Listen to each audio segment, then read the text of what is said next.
Lana and Mike were both 18 the night fate casually threw them into the same room. She was celebrating New Year's Eve with a few high school friends inside a tiny, overcrowded apartment that smelled like cheap booze and popcorn. He came along with a friend who happened to know someone in her group from community college.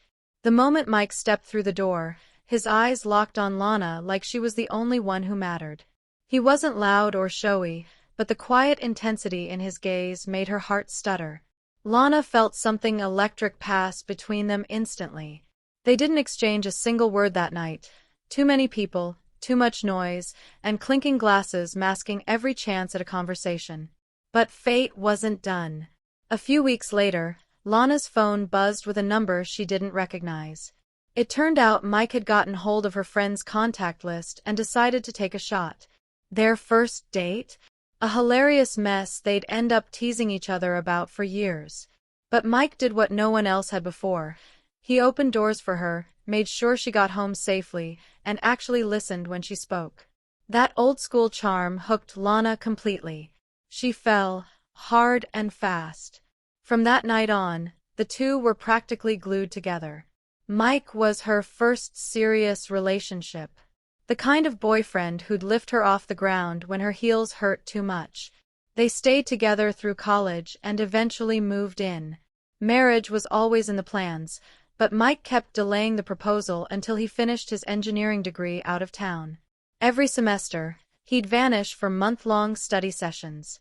They missed each other badly, whispering into their phones at night and counting down the days until he came home again. Then finally, once those graduation caps flew into the sky, Mike dropped to one knee. By that point, they'd already shared a home for 4 years. Some people speculated Lana might be pregnant, but that wasn't the case. Their relationship had simply grown, step by steady step. They honeymooned in the Smoky Mountains and returned ready to start a family. After 6 months of negative tests, Lana finally saw the pink line she'd been praying for. Pregnancy hit her like a freight train. Her hormones were all over the place, morning sickness dragged on endlessly, and she swore her body had been taken over. But they got through it, and 9 months later, a beautiful baby girl arrived. Lana threw herself into motherhood with everything she had. She wanted to be perfect. In the process, Mike started to feel like a background character in his own home, not that he had time to dwell on it. He'd taken on a second job and was barely around, only showing up long enough to peck the baby's forehead and collapse into bed. Their relationship, unsurprisingly, started to crack. Parenthood was unfamiliar territory, and they had no map to guide them. The baby cried through the night, so Mike began sleeping in the spare room just to get a few hours before his early shift. That physical space slowly turned into emotional distance. Lana still loved him, but being near him only made the ache worse. She had bounced back after birth, worked out daily, and looked better than she had in years, yet nothing between them improved. She convinced herself that Mike had fallen out of love. In truth, he still adored her. But the weight of being the sole breadwinner crushed his spirit. He was exhausted, emotionally checked out, and had nothing left for intimacy. Things began to shift slowly. Their daughter finally started sleeping through the night, and the house quieted. But Lana felt a restless ache she couldn't explain. She was doing everything alone: diapers, dishes, feedings, while Mike was buried in long hours and overtime. Exhaustion took its toll. Lana found herself thinking about divorce more than once. But every time the thought rose, the idea of shattering her daughter's world froze her in place. When their little girl turned 2 and started daycare, Lana bolted back into the workforce like she was coming up for air. It felt like surfacing for air after being submerged for years. Lana came alive again.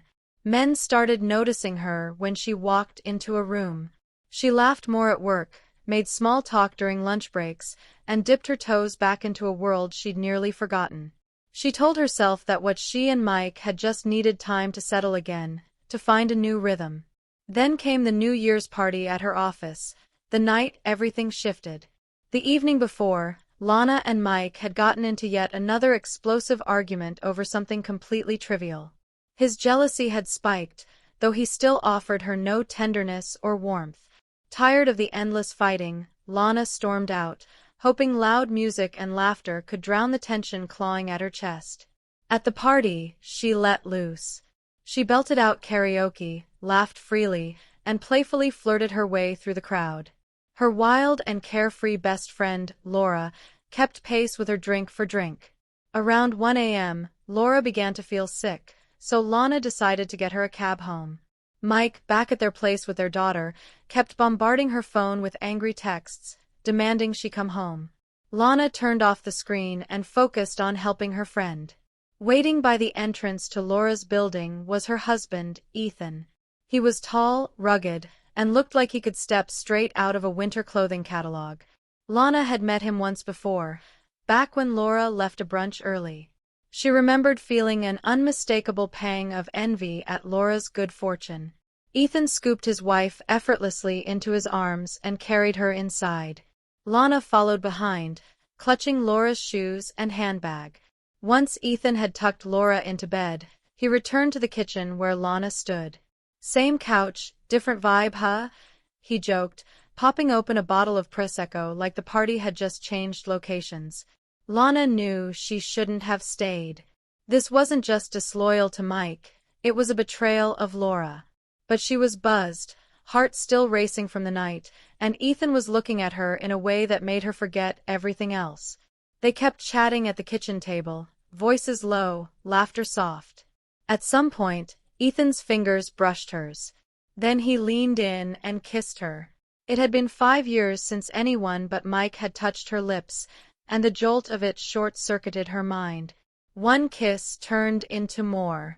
They stumbled into the living room, crossing boundaries Lana had once vowed never to approach. She eventually dozed off, only to wake in a panic. It was nearly 4 a.m. She scrambled to get dressed, slipped quietly out the door, and called for a cab. Ethan had already crawled into bed beside his wife, as if nothing had happened. Outside, Lana turned on her phone. Dozens of missed calls and furious texts from Mike lit up the screen. She couldn't bring herself to read a single one. Tears blurred the streetlights. There was no way to hide what had happened. Her mascara had run, her lipstick had vanished, and her hair was a disaster. She pulled out baby wipes and desperately tried to erase the evidence. As soon as she stepped through the door at home, Mike emerged from the bedroom. His anger radiated from him in waves. Lana scrambled to explain, said her phone had died, that Laura got sick and she stayed to help. Her pale face and shaky voice made the story seem plausible. "We'll talk in the morning," Mike said quietly, but his eyes told a different story. She felt a flicker of hope. Maybe he believed her. Then he helped her out of her coat and paused. On her neck was a dark bruise, a mark Ethan had left behind.